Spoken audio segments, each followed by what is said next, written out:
Suscríbete a Venganza Perfecta. Nos encantaría saber desde qué parte del mundo nos acompañas. Cuéntanos en los comentarios. Ahora, sumerjámonos en la historia de hoy. Lo primero que mi hijo escuchó esa noche no fue mi voz. Fue al presentador de noticias diciendo mi nombre. Las autoridades dicen que el ingeniero retirado de Guadalajara, Ricardo Benítez, salvó al menos a 6 personas después de correr hacia un choque en cadena afuera del aeropuerto de Guadalajara.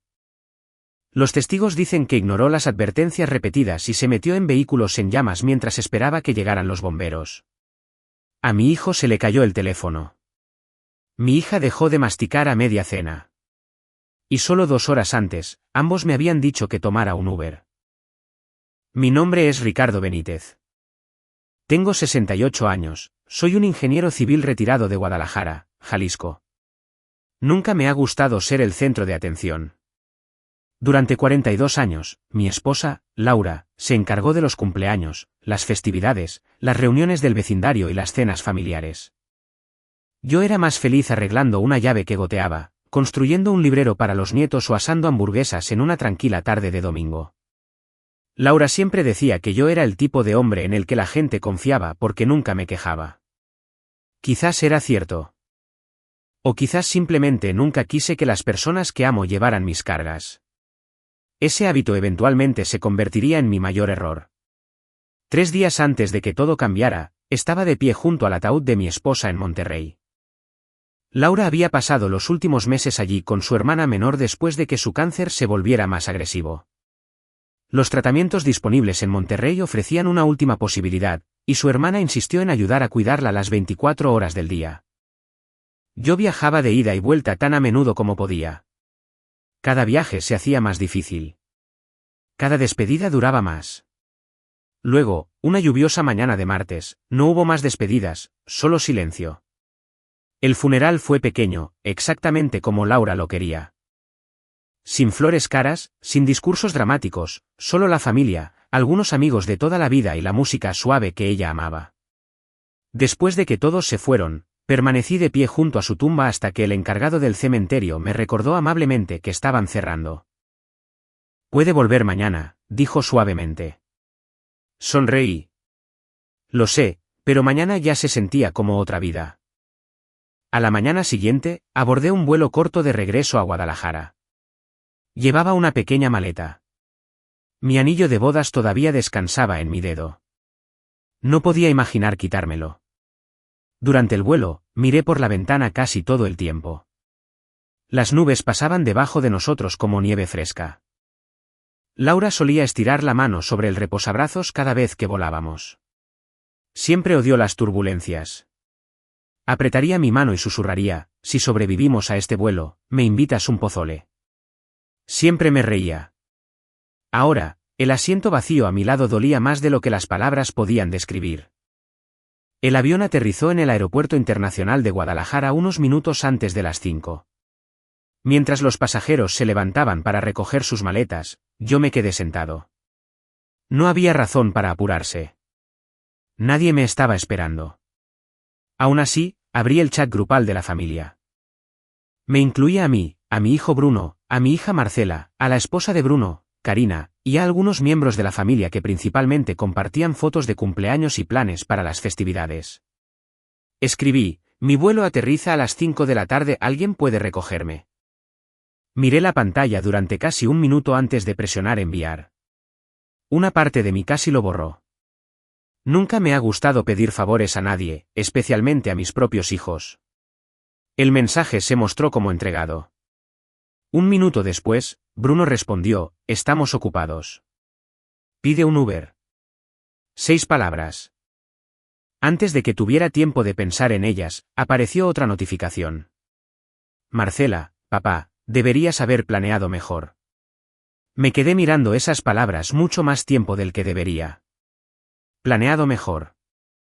Como si el duelo pudiera programarse entre la práctica de fútbol y las reuniones de negocios, como si perder a la mujer que amé desde que tenía 24 años debiera encajar perfectamente en el calendario de todos los demás. Mis dedos flotaban sobre el teclado. Podría haberles recordado dónde había estado. Podría haberles dicho que su madre había sido enterrada menos de 24 horas antes. Podría haber dicho cuánto deseaba ver rostros familiares en lugar de subirme al coche de otro extraño. En cambio, escribí solo 2 palabras. No se preocupen. Presioné enviar. Luego guardé mi teléfono en el bolsillo de mi chaqueta. No porque todo estuviera bien, sino porque de repente entendí algo. No puedes obligar a la gente a preocuparse. Afuera de la terminal, Guadalajara me recibió con cielos nublados y aire fresco. Una ligera llovizna cubría las aceras. Los viajeros se apresuraban hacia los autos que esperaban. Las familias se abrazaban. Los niños reían. Los conductores tocaban el claxon. La vida continuaba exactamente como siempre lo había hecho. Solo que la mía había cambiado para siempre. Rodé mi maleta hacia el área de recogida de viajes compartidos. Me dolían las rodillas, no por la edad, por el agotamiento. No había dormido más de 3 horas por noche en semanas. Mientras esperaba, noté a una mujer mayor que luchaba por levantar su maleta del bordillo. Sin pensar, me acerqué.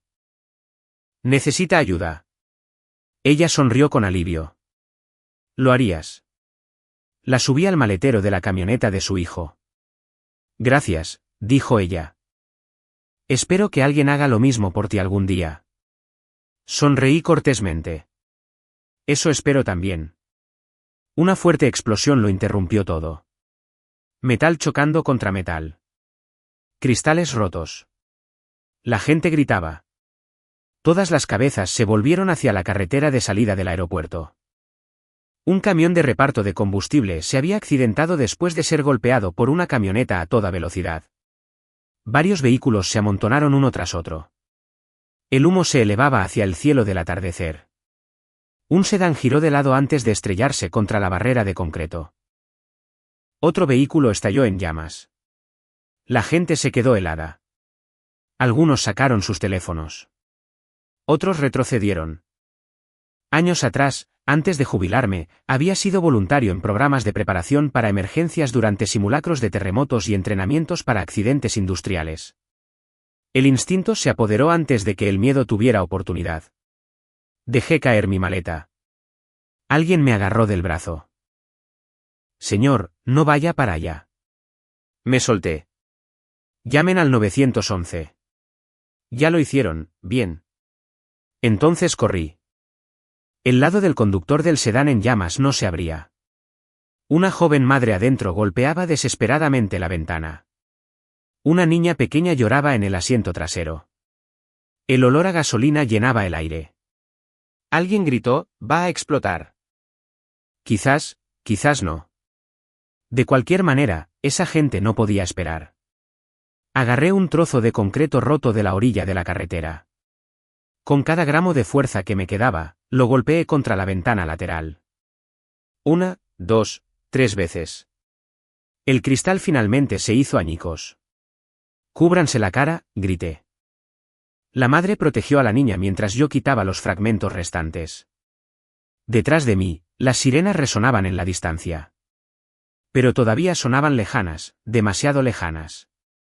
Y todo lo que podía pensar era una cosa simple.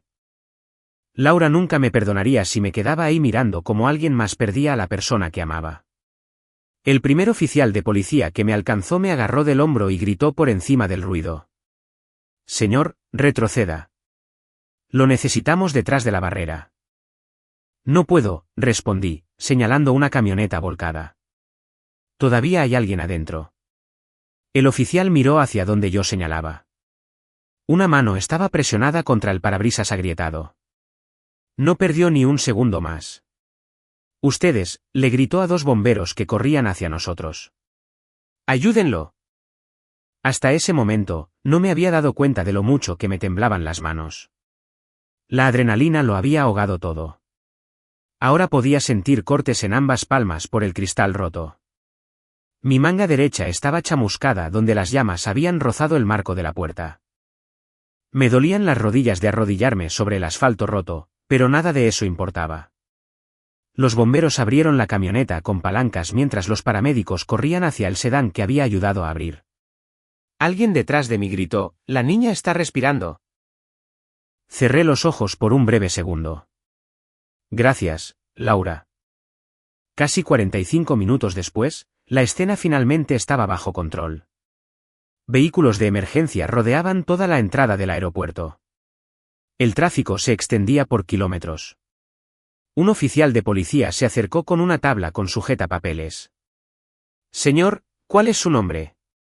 Ricardo Benítez. Era. 68.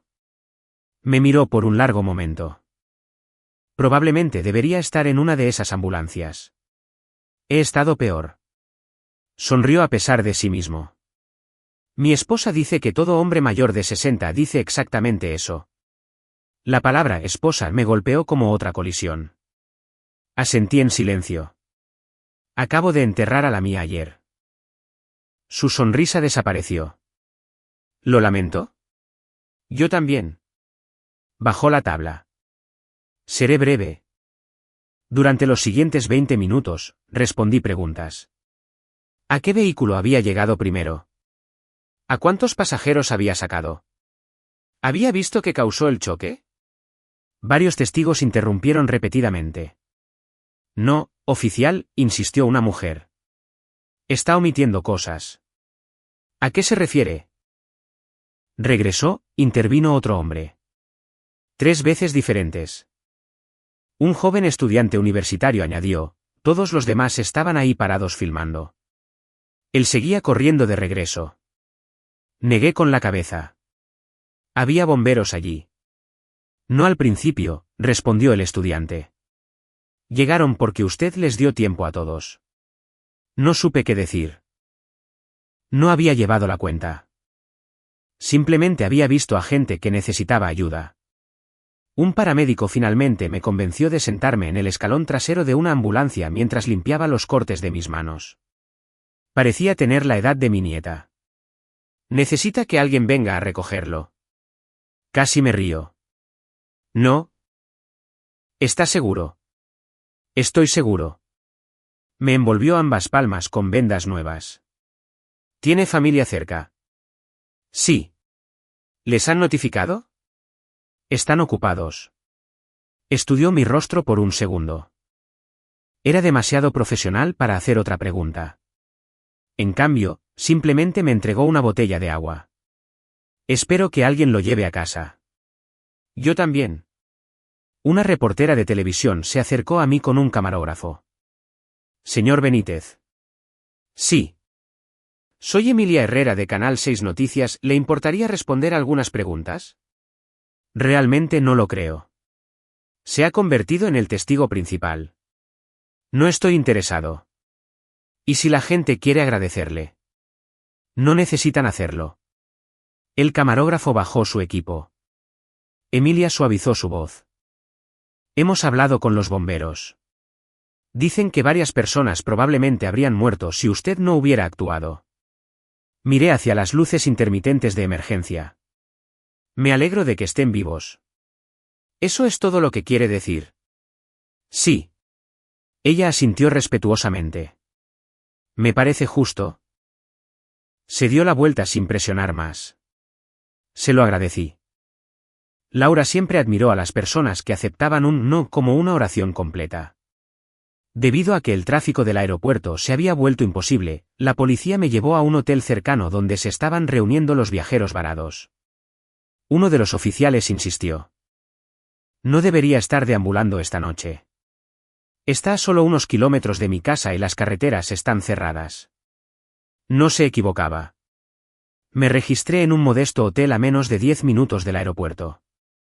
Nada lujoso, solo una habitación tranquila con paredes de color beige, una televisión pequeña y una ventana con vista al estacionamiento. Por primera vez en todo el día, hubo silencio. Puse la pequeña bolsa de viaje de Laura sobre el tocador. Adentro estaba el suéter azul que ella había insistido en traer, aunque nunca lo usó. Todavía olía débilmente a su perfume.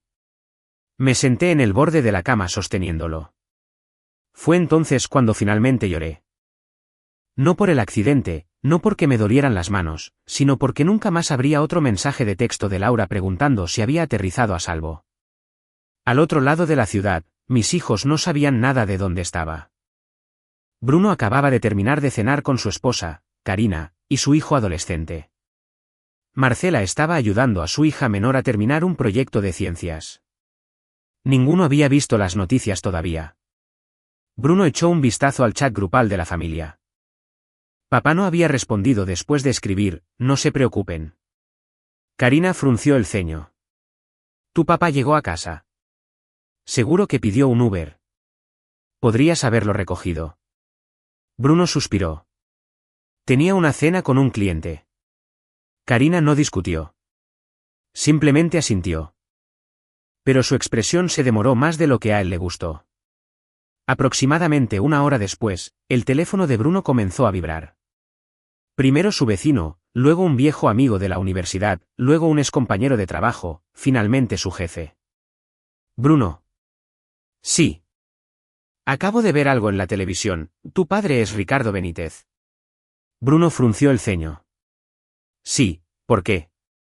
Necesitas poner el canal 6. ¿Qué pasó? Solo ponlo. La llamada se cortó. Bruno tomó el control remoto. La televisión ya estaba cubriendo el accidente del aeropuerto. Imágenes de un helicóptero de noticias llenaban la pantalla. Humo, fuego, ambulancias. Luego, la cámara hizo zoom. Un hombre de cabello gris con una chaqueta oscura se estaba metiendo por la ventana rota de un sedán en llamas. Bruno se acercó más. No, susurró Karina. Bruno. El presentador de noticias continuó. Las autoridades dicen que el residente retirado de Guadalajara, Ricardo Benítez, entró repetidamente en las peligrosas zonas del choque antes de que los primeros en responder aseguraran completamente la escena. La pantalla cambió. Ahí estaba yo, de pie junto a una ambulancia con sangre corriendo por mi manga. El reportero continuó, los testigos describieron a Benítez como notablemente tranquilo a pesar del peligro. Karina se volvió lentamente hacia su esposo. ¿No era eso? Bruno no pudo responder. Se le había cerrado la garganta. Al otro lado de la ciudad, Marcela recibió casi la misma llamada telefónica. Su amiga Diana solo dijo una frase. Creo que tu papá está en todas las estaciones de televisión de Guadalajara. Marcela se rió nerviosamente. ¿Qué? ¿Es en serio? Encendió la televisión. Segundos después, se cubrió la boca. Las imágenes se repetían una y otra vez. Luego, los productores mostraron una captura de pantalla de la línea de tiempo del chat grupal familiar que los investigadores habían reconstruido a través de los registros de seguridad del aeropuerto. Se informó que el señor Benítez había llegado de Monterrey esa misma tarde después de asistir al funeral de su esposa. Los ojos de Marcela se llenaron de lágrimas. Su madre había estado tan consumida por los plazos, los horarios de los niños y la vida cotidiana.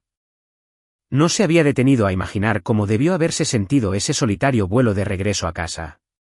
Luego, otra imagen apareció en la pantalla. Yo, caminando solo por la terminal del aeropuerto, cargando una maleta. Sin familia esperando. Marcela susurró, «Ay, papá».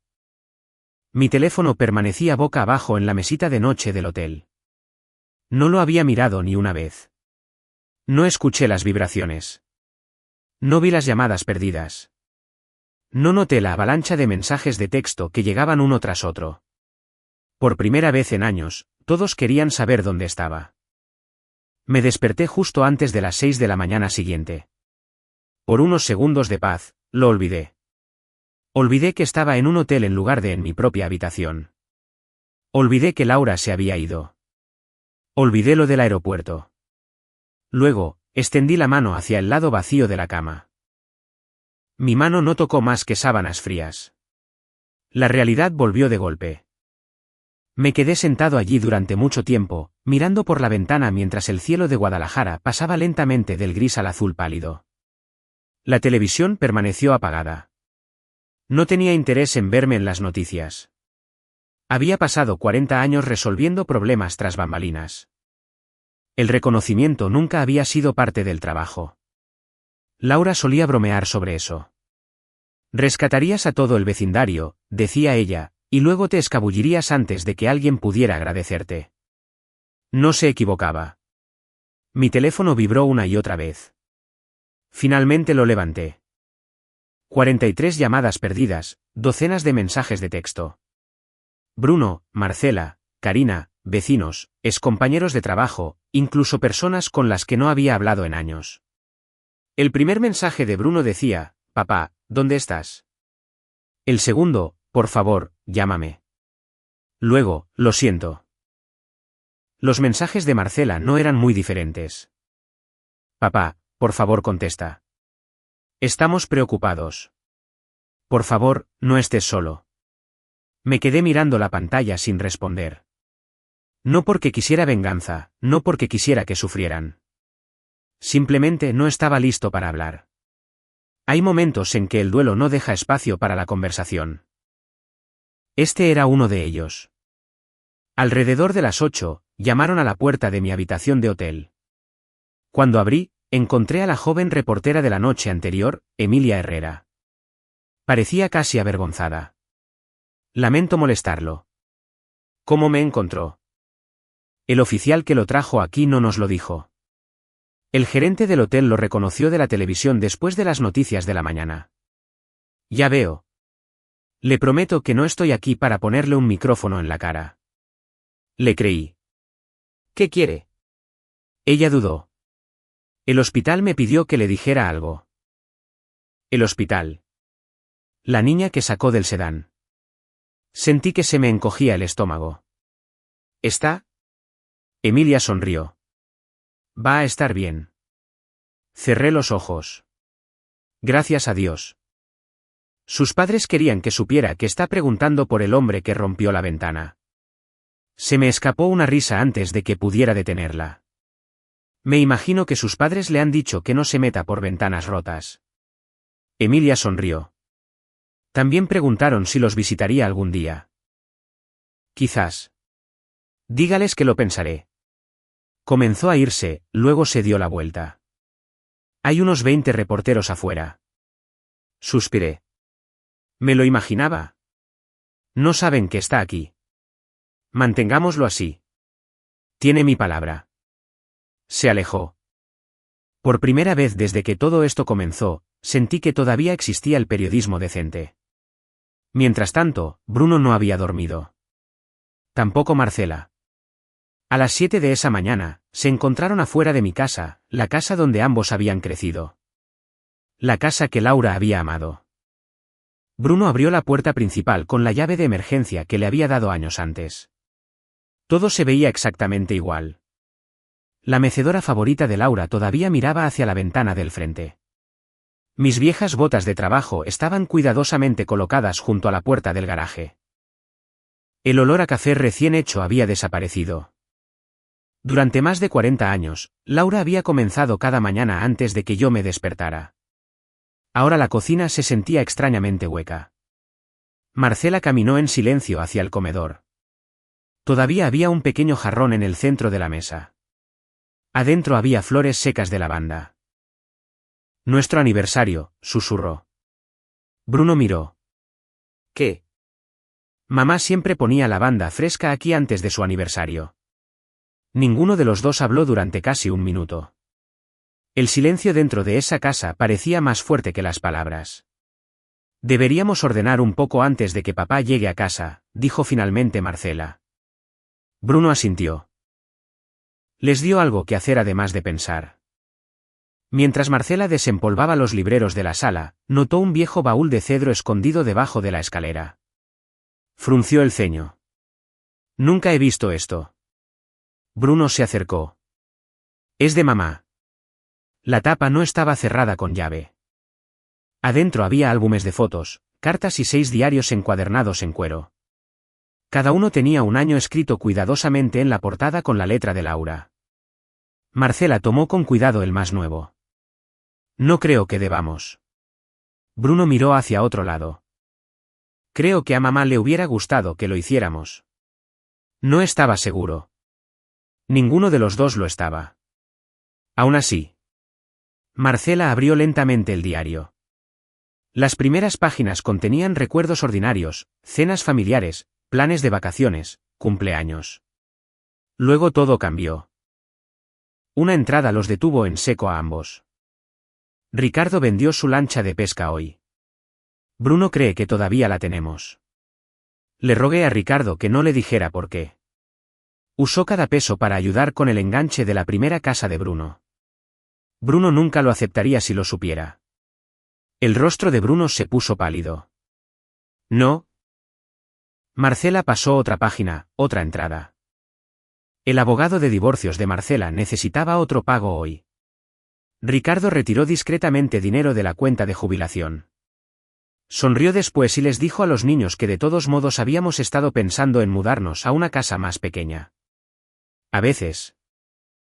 El amor suena como una broma contada para ocultar un sacrificio. Marcela se cubrió la boca. Pensé. ¿Qué? Pensé que realmente querían una casa más pequeña. Bruno se sentó lentamente. Yo también. Siguieron leyendo página tras página, año tras año. Cada diario revelaba otro sacrificio silencioso. Ricardo aceptó proyectos de consultoría después de jubilarse, no porque estuviera aburrido, sino porque el negocio de Bruno casi había fracasado. Ricardo pospuso el reemplazo de su vieja camioneta porque la hija mayor de Marcela necesitaba frenos. Ricardo se saltó las vacaciones porque las colegiaturas seguían aumentando. Ni una sola vez se había quejado. Ni una sola vez había pedido que se lo devolvieran. Luego, Marcela encontró una entrada escrita solo 4 meses antes. La leyó en voz alta entre lágrimas. Los médicos en Monterrey creen que hay un tratamiento más disponible. Ricardo insistió en que lo intentáramos. Hoy retiró casi todo lo que quedaba en nuestros ahorros para la jubilación. Sonrió mientras firmaba los papeles, pero sé exactamente lo que le costó. Si no sobrevivo. Rezo para que los niños nunca confundan su silencio con indiferencia. Debajo de ese silencio está el corazón más grande que he conocido. Bruno se inclinó hacia adelante con ambos codos sobre las rodillas. Sus hombros comenzaron a temblar.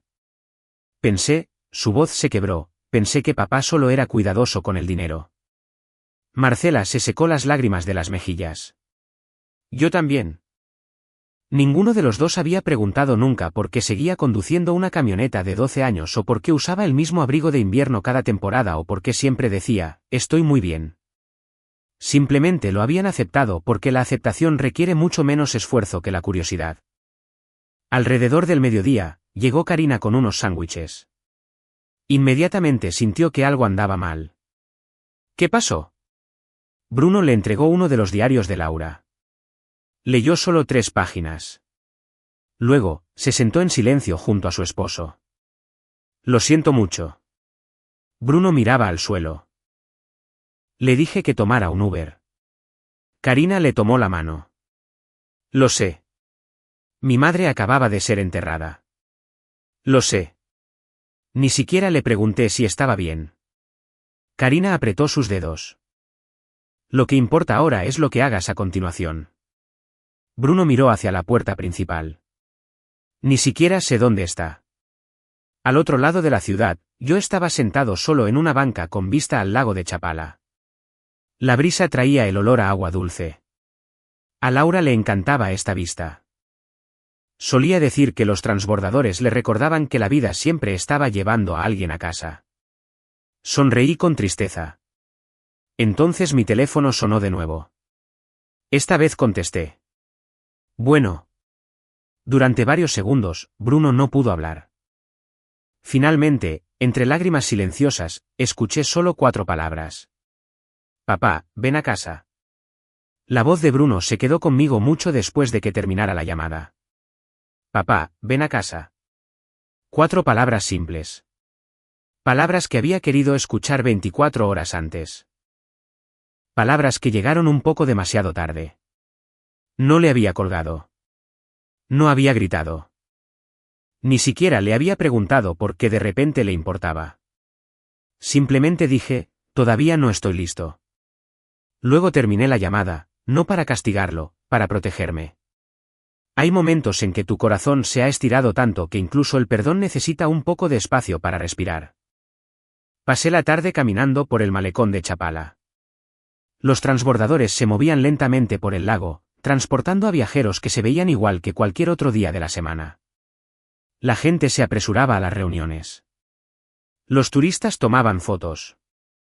Los músicos callejeros tocaban guitarras cerca del mercado San Juan de Dios. La vida nunca se detiene porque una familia se desmorona. Laura entendía eso mejor que nadie. Cada vez que sucedía algo difícil, ella me apretaba la mano y decía, el mundo sigue girando, Ricardo.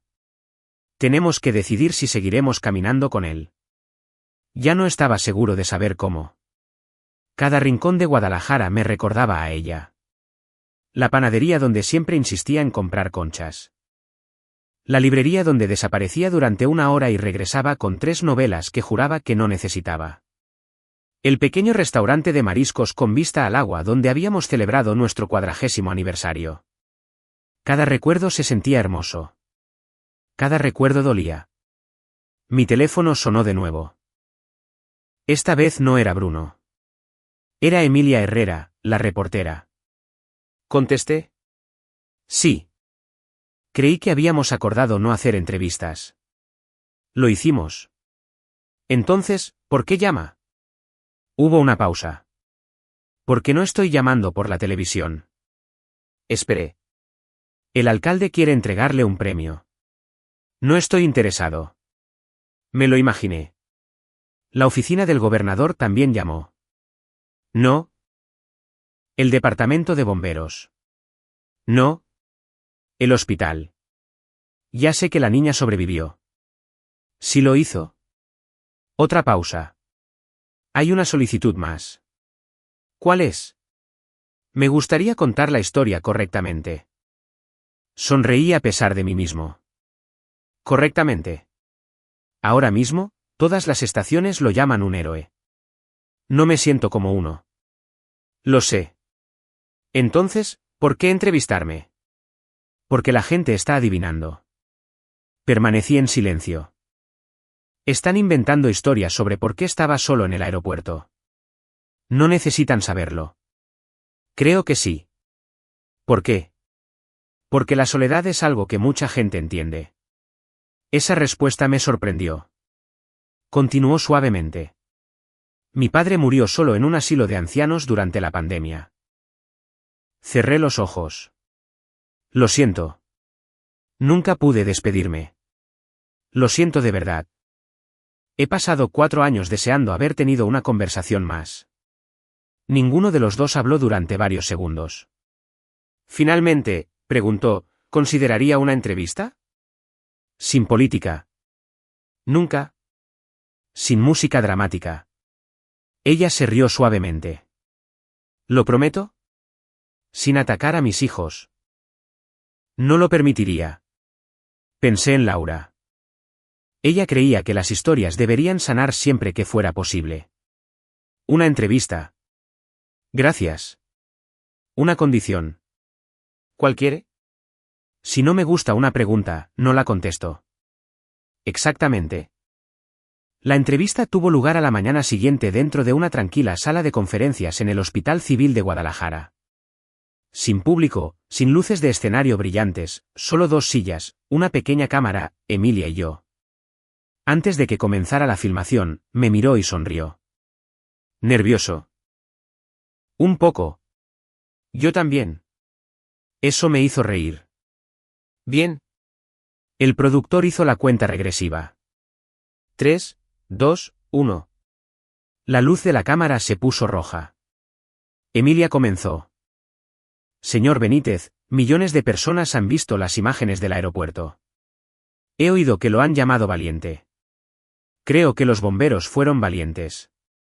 Dicen que corrió hacia el peligro mientras todos los demás huían. Vi a gente que necesitaba ayuda. ¿No tuvo miedo? Miré mis manos vendadas. Por supuesto. Entonces, ¿por qué seguir volviendo? Pensé en Laura, en 42 años juntos, en hospitales, quimioterapia, largas noches, sosteniendo su mano mientras dormía. Cuando has pasado 42 años amando a una persona, mi voz se quebró, el miedo deja de importar tanto. Emilia no interrumpió. Pasas suficiente tiempo viendo a alguien luchar por la vida, tragué saliva, y dejas de preguntar si algo es peligroso. Empiezas a preguntar si alguien te necesita. La habitación se quedó muy silenciosa. Incluso el camarógrafo bajó la mirada. Emilia pasó con cuidado a otra pregunta. Entendemos que acababa de regresar de Monterrey. Sí. Enterró a su esposa. Así es. Lo siento. Gracias. Dudó, luego hizo la pregunta que lo cambió todo. Su familia sabía que volvía a casa. Sabía exactamente lo que millones de espectadores se preguntaban. Esta era mi oportunidad. Podría contarles sobre los mensajes de texto. Podría repetir cada palabra dolorosa. Podría dejar que todo el país juzgara a mis hijos. En cambio, sonreí. Tienen vidas ocupadas. Emilia esperó. Continué. Están criando familias. Están trabajando. Están tratando de equilibrar más responsabilidades de las que yo tuve a su edad. Entonces, no pudieron ir. Me encogí de hombros suavemente. La vida se complica. Me estudió durante varios segundos. No suena enojado. He tenido suficiente tristeza esta semana. No había razón para agregarle enojo. La entrevista terminó poco después. Emilia se levantó y me abrazó en silencio. Espero que mi papá hubiera respondido así. Espero que hubiera tenido la oportunidad. Se secó una lágrima antes de caminar hacia la sala de control. Para el mediodía, la entrevista se estaba transmitiendo por todo Jalisco, luego por Nayarit, luego por Colima. Por la noche, se compartía a nivel nacional. No porque hubiera rescatado a extraños, sino por una frase. Tienen vidas ocupadas. Las secciones de comentarios explotaron. Miles de personas escribieron que esa frase dolía más que cualquier acusación. Una mujer publicó, mi padre dice esto cada vez que me olvido de llamarlo. Otro escribió, acabo de reservar un vuelo para visitar a mis padres.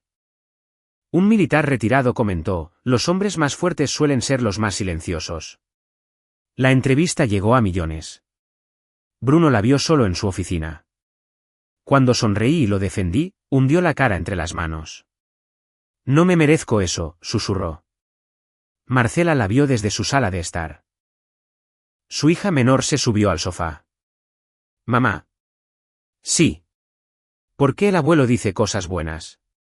Marcela no pudo responder. Su hija parecía confundida. Si alguien hiriera mis sentimientos, dijo inocentemente, no creo que lo protegería. Marcela comenzó a llorar más fuerte. Tampoco la mayoría de los adultos. Eso es lo que hizo mi respuesta tan dolorosa. Esa noche, mi porche se llenó de flores. Los vecinos dejaron notas escritas a mano. Unos veteranos colocaron pequeñas banderas mexicanas junto al camino. La familia de al lado cortó mi césped sin decir una palabra. Alguien echó mantillo fresco en los macizos de flores de Laura. Nadie tocó el timbre. Simplemente ayudaron. Al otro lado de la calle, el viejo señor Jiménez le dijo a un equipo de televisión, Ricardo ha estado cuidando este vecindario durante 30 años. ¿A qué se refiere? Arregló techos después de las tormentas, visitó a las viudas durante los frentes fríos, nunca aceptó ni un centavo. El reportero preguntó, ¿alguien lo sabía? El señor Jiménez sonrió con tristeza. Ricardo no era el tipo de hombre que anunciaba la bondad. Tarde esa noche, finalmente conduje a casa. La casa se veía exactamente como la había dejado, excepto por una cosa. En el porche había 2 sillas de jardín. Bruno ocupaba una. Marcela ocupaba la otra. Ninguno estaba mirando un teléfono. Ninguno habló cuando bajé de mi camioneta. Simplemente se quedaron de pie, esperando. Por primera vez en años, no tenían ningún otro lugar donde debían estar. Durante varios segundos, ninguno de nosotros se movió. Bruno estaba en el lado izquierdo del porche. Marcela en el lado derecho. La luz del porche proyectaba largas sombras sobre el jardín delantero, haciéndolos parecer más jóvenes de alguna manera. No porque hubieran cambiado de la noche a la mañana, sino porque por primera vez en años, podía ver la incertidumbre en sus rostros. Los padres pasan la mayor parte de sus vidas viendo desaparecer la incertidumbre de sus hijos. Les enseñamos a andar en bicicleta, a conducir, a equilibrar chequeras, a tomar decisiones. Luego, un día, son adultos, seguros, exitosos, y esperas en silencio que todavía recuerden cómo necesitarte. Saqué mi maleta de la camioneta. Bruno se adelantó de inmediato. Papá, déjame ayudarte con eso. Lo miré. Por un momento, casi digo que no. En cambio, le entregué el asa. La llevó adentro sin decir otra palabra. Me di cuenta entonces. La última vez que había llevado una de mis maletas, probablemente tenía 12 años. Marcela se acercó con cuidado, como si temiera que pudiera desaparecer si se movía demasiado rápido. Hice café. Sonreí débilmente. ¿La receta de tu madre? Ella asintió. La encontré en su libro de cocina. ¿Sabe igual? Se rió entre lágrimas. Ni de cerca. Eso nos hizo sonreír a ambos. Fue la primera sonrisa genuina que había logrado desde que Laura murió. Dentro, la casa se sentía familiar de nuevo. Las flores que los vecinos habían dejado cubrían casi todas las encimeras. Tarjetas, cartas, galletas caseras. Una manta tejida de la iglesia a la que Laura había asistido durante años. Miré a mi alrededor en silencio. Han estado limpiando. Marcela bajó la mirada. Queríamos que volvieras a una casa limpia. ¿Se ve bien? Bruno tragó saliva. También encontramos los diarios de mamá. Miré hacia el comedor. Me preguntaba cuándo llegaría ese día. ¿Lo sabías? Por supuesto. Nos dejaste leerlos. Pertenecen a su madre. Asintió lentamente. No lo sabíamos. Lo sé. No, papá, su voz se quebró. Quiero decir, realmente no lo sabíamos. Entendí exactamente a qué se refería. Nos sentamos alrededor de la mesa del comedor, la misma mesa donde Laura había servido la cena de Nochebuena durante 4 décadas. Sin televisión, sin teléfonos, solo 3 tazas de café. Marcela metió la mano en su bolso y colocó con cuidado uno de los diarios de Laura sobre la mesa. He leído cada página. Yo también, admitió Bruno. Ninguno me miró. Bruno finalmente habló. Pensé que te gustaba trabajar después de jubilarte. Me gusta mantenerme ocupado. Pero no por eso lo hiciste. No. Pagaste mi hipoteca. Necesitabas ayuda. Vendiste tu lancha. Era solo una lancha. Era la lancha del abuelo. Sonreí. Todavía tengo los recuerdos. Bruno negó con la cabeza. Nunca hubiera aceptado el dinero. Lo sé. Entonces, ¿por qué no me lo dijiste? Porque ayudarte no debía convertirse en otra carga. El silencio se instaló de nuevo en la habitación. Marcela se secó otra lágrima. Pensé que querían mudarse a una casa más pequeña. Tu madre quería que mantuvieras tu dignidad después del divorcio. Habría encontrado una solución. La encontraste, gracias a ella. Asentí. Se cubrió la cara. Sigo pensando en mi mensaje. Papá, deberías haber planeado mejor. Sus hombros comenzaron a temblar. ¿Realmente escribí eso? Sí, lo hiciste. Haría cualquier cosa por borrarlo. Extendí la mano sobre la mesa, coloqué mi mano suavemente sobre la suya. No puedes. Ella me miró. Pero puedes decidir en quién te conviertes después de eso. Bruno se levantó y caminó hacia la ventana de la cocina. Durante mucho tiempo, simplemente miró hacia el patio trasero. He estado tratando de entender algo. ¿Qué? Cuando esa reportera preguntó si sabíamos que venías a casa. Sí. Podrías habernos destruido. Supongo. Podrías haberle contado a todo el mundo exactamente lo que pasó. Podría haberlo hecho. Entonces, ¿por qué no lo hiciste? Pensé en Laura de nuevo. Cada respuesta todavía parecía comenzar con ella. Porque la humillación pública no cura las heridas privadas. Ninguno de los dos habló. Continué. Si millones de extraños los odiaran, ¿mamá hubiera querido eso? Bruno negó lentamente con la cabeza. No. No. Laura creía que la responsabilidad debía llevar a alguna parte, no simplemente dejar a la gente rota. Marcela preguntó en voz baja, ¿estabas enojado? Me reí suavemente. Por supuesto que lo estaba. No parecías enojado. He tenido práctica. Ella frunció el ceño. ¿Práctica? Cuando estás casado por 42 años, sonreí, aprendes que hablar mientras estás enojado generalmente crea otro problema que resolver mañana. Bruno se rió de verdad. Mamá solía decir que desaparecías en el garaje cada vez que te enojabas. Organizaba tornillos. Marcela parpadeó. ¿Qué? Las latas de café. Las que están etiquetadas como de 1/4 de pulgada, media pulgada, 3/4 de pulgada. Bruno sonrió de repente. No estabas organizando nada. ¿No? ¿Qué estabas haciendo? Esperando hasta poder responder amablemente. La habitación se quedó en silencio de nuevo. Marcela susurró. Ojalá hubiera aprendido eso antes. No es demasiado tarde. Unos días después, fuimos juntos al cementerio. Las cenizas de Laura habían sido colocadas en el jardín conmemorativo con vista al lago de Chapala, exactamente donde ella había pedido. Los tres nos quedamos allí con lirios blancos frescos. Bruno finalmente habló. Lo siento, mamá.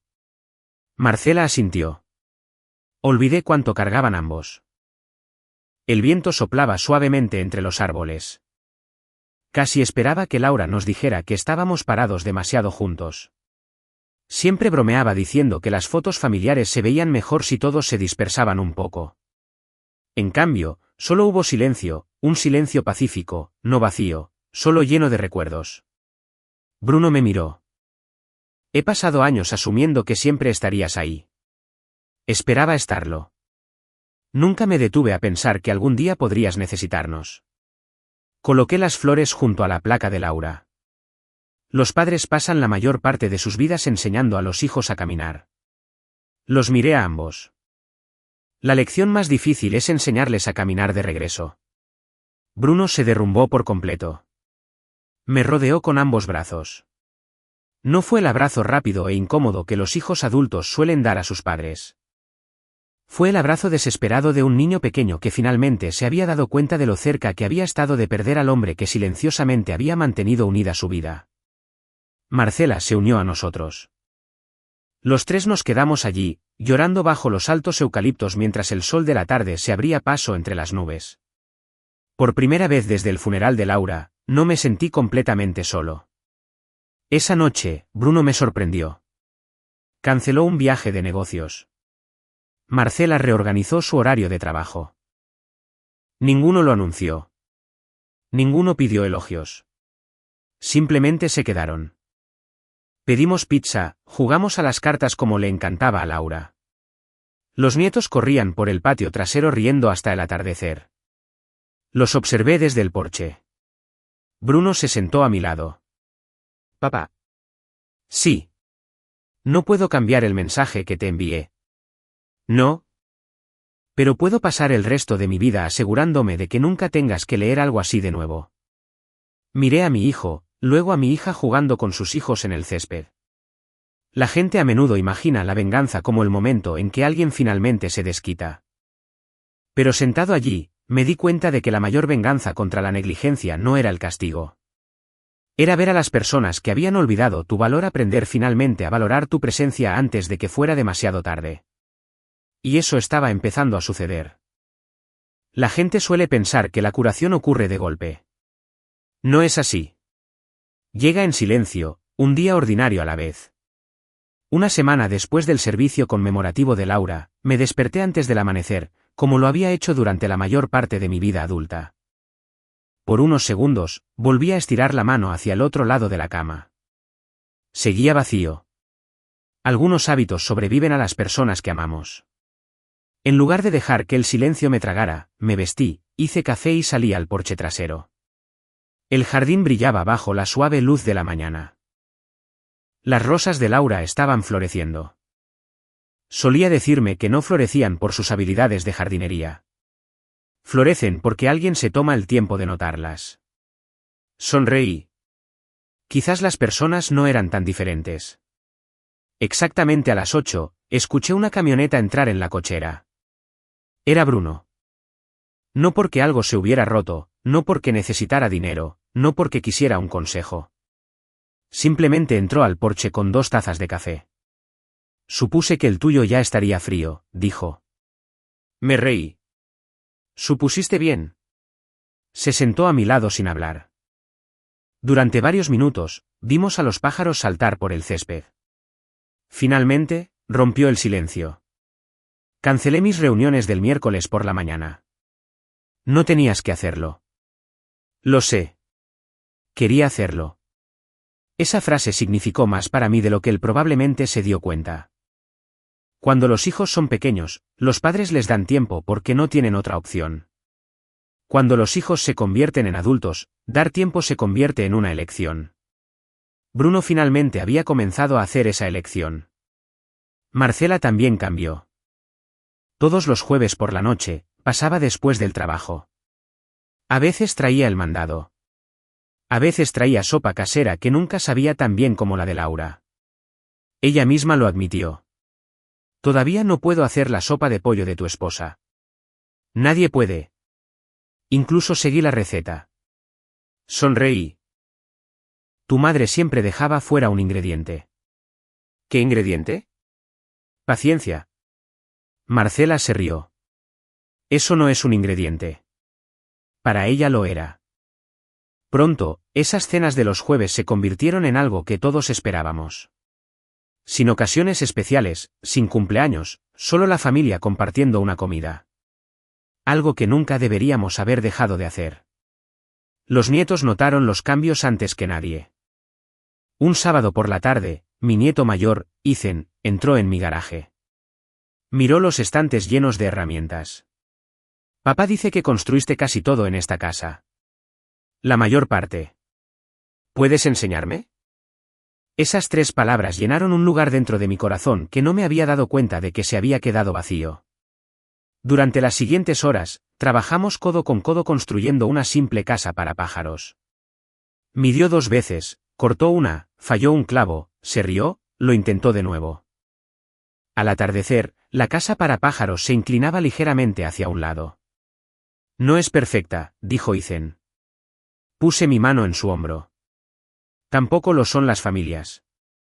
Me miró. Pero si los cimientos son fuertes, golpeé la pequeña casa de madera, aún se mantendrá en pie. Sonrió. Tenía la sensación de que recordaría esa conversación mucho después de que olvidara lo torcida que había quedado la casa para pájaros.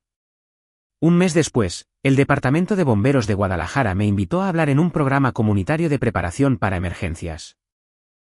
Al principio, casi me niego. Hablar en público nunca había sido mi actividad favorita. Luego recordé algo que Laura solía decirme. Si tu experiencia puede ayudar a alguien más, ya no es solo tu historia. Así que acepté. La sala estaba llena de jubilados, padres jóvenes, estudiantes universitarios y personal de primeros auxilios. Cuando fue mi turno, no hablé mucho sobre el accidente del aeropuerto.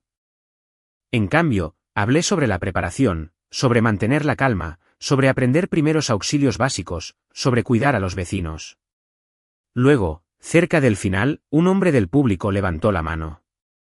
¿Qué lo hizo correr hacia esos autos? La sala se quedó en silencio. Pensé cuidadosamente antes de responder. Mi esposa pasó 2 años enseñándome algo.